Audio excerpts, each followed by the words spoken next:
வாங்க உங்க மனச ஃப்ரெஷ்ஷா வச்சுக்க ஒரு சிம்பிளான 22 மினிட்ஸ் வழிய பத்தி பார்க்கலாம். நாம டெய்லி பல் தேய்க்கிறோம் சரி, ஆனா நம்ம மூளைக்கு அந்த மாதிரி ஏதாவது பண்றோமா? ஒரு மாசம் பிரஷ் பண்ணாம அப்புறம் 5 மணி நேரம் பண்ணா என்ன ஆகும்? அதே லாஜிக் தான் மன அழுத்தத்துக்கும். அதனால தான் ஸ்ட்ரெஸ்ஸ ஒரே நாள்ல சரி பண்ணிடலான்னு நினைக்கிறது நடக்காத காரியம்.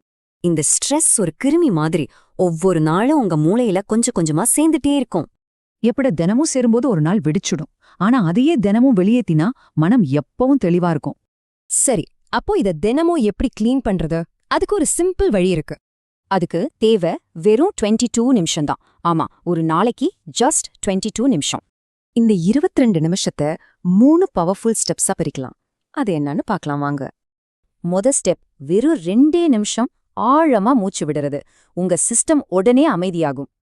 அடுத்ததா ஒரு 15 மினிட்ஸ் அமைதியான வாக். இது எக்ஸசைஸ் இல்ல, ஜஸ்ட் ஒரு ரிலாக்ஸிங் வாக் தான்.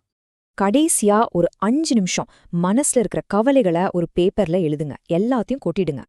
இந்த 22 நிமிஷத்தோட எஃபெக்ட் ரொம்ப பவர்ஃபுல். இது ஒரு சாஃப்ட்வேர் அப்டேட் மாதிரி நினைச்சுக்கோங்க.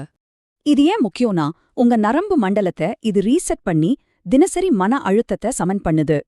சோ இன்னிக்கே இந்த 22 நிமிஷ காம்போவை ட்ரை பண்ணி பாருங்க. இது உங்களுக்கு எப்படி ஒர்க் ஆகுதுன்னு பாருங்க. யோசிச்சு பாருங்க, ஒரு நாளைக்கு வெறும் 22 நிமிஷம் உங்க வாழ்க்கையவே மாத்தலாம் இல்லையா?